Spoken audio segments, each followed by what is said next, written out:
সমাগত পঞ্চায়ত নিৰ্বাচনত মনচিৰা খাতুনক হগুনমাৰী গাঁও পঞ্চায়তত আঞ্চলিক পঞ্চায়তৰ সদস্য তথা কাউন্সিলৰ পদত অধিষ্ঠিত কৰিবলৈ জনপ্ৰিয় প্ৰাক্তন সভাপতি আতৱাৰ হুছেইনক অনুমতি প্ৰদান হগুনমাৰী গাঁও পঞ্চায়তৰ সহৰাইজৰ প্ৰাক্তন জনপ্ৰিয় সভাপতি আতৱাৰ হুছেইন হঠাৎ আজি আমাৰ বছৰত উপস্থিত হোৱাত হগুনমাৰী গাঁও পঞ্চায়তৰ সহৰাইজে হুছেইনক এক ব্যতিক্ৰমী ৰূপত সঁহাৰি আগবঢ়োৱা পৰিলক্ষিত হৈছে।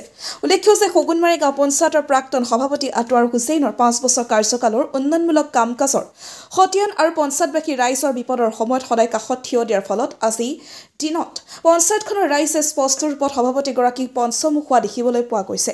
মুঠৰ ওপৰত প্ৰশ্ন হৈছে হগুনমাৰী গাঁও পঞ্চায়তত কংগ্ৰেছ দলৰ পৰা আঞ্চলিক পঞ্চায়তৰ সদস্য তথা কাউন্সিলৰ পদত প্ৰাক্তন জনপ্ৰিয় সভাপতি আতৱাৰ হুছেইনৰ পত্নী মনচিৰা খাতুনক প্ৰাৰ্থিত্ব প্ৰদান কৰিলে ক'বলৈ গ'লে এক প্ৰকাৰ বিকল্প কোনো প্ৰতিদ্বন্দ্বিতা নাথাকিব বুলি সংবাদ মাধ্যমৰ আগত পঞ্চায়তখনৰ ৰাইজে মন্তব্য প্ৰকাশ কৰে। বিলাসীপাৰাৰ পৰা জহিৰুল ইছলামৰ report north east frontier news. কাউন্সিলরটা মহিলা পড়ছে, জিলা পরিষদটা মহিলা পড়ছে, যেহেতু আমি রাজনীতির সাথে জড়িত তা আমি আপনাদের কাছে পারমিশন চাই। যদি আপনারা দোয়া করেন, যদি পারমিশন দেন তাহলে আমার ওয়াইফকে আমি প্রতিদ্বন্দ্বিতা করার জন্য কংগ্রেস দলের থেকে টিকিট আইনা প্রতিদ্বন্দ্বিতা করার জন্য আগবাড়বে চাই। যদি একটু দয়া করে আপনারা সাহারা দেন তাহলে আমি টিকিট নিয়ে এসে ইনশাল্লাহ সামনে দাঁড়াবো আর আপনাদের মহামূল্যবান দিবেন, ভোটটা দিবেন, এটাই আশা রাখলাম।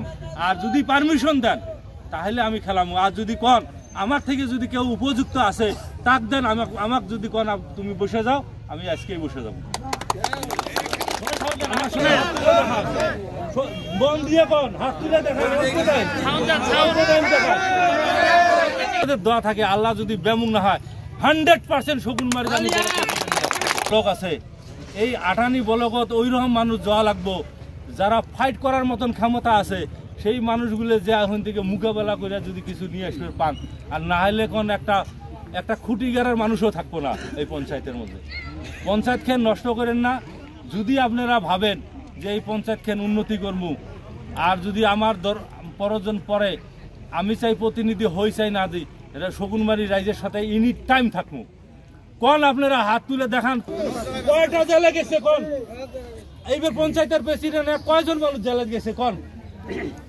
আমি ৰাইজৰ পৰা অনুমতি বিচাৰিলো, ৰাইজে আমাক অনুমতি দিলে আগন্ত পঞ্চায়তত মোৰ স্ত্ৰী মনচিৰা খাতুন কাউন্সিলৰ পদৰ প্ৰাৰ্থী হ'ব বুলি মই দীৰ্ঘ আশাবাদী। যোৱা 5টা বছৰত যথেষ্ট কাম কৰিছে, তেখেতে যথেষ্ট মানুহৰ সহায় সহযোগিতা কৰিছে, বিপদৰ পৰা বহু সময়ত ৰক্ষা কৰিছে, উদ্ধাৰ কৰিছে, মানুহৰ বহু কাম কৰিছে। ঠিক আছে, ধন্যবাদ।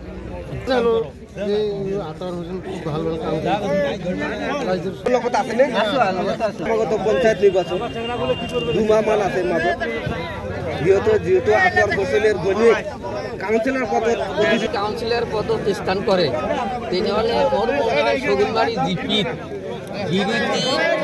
কাউন্সিলৰ পদেৰ প্ৰাৰ্থী না ভাবে।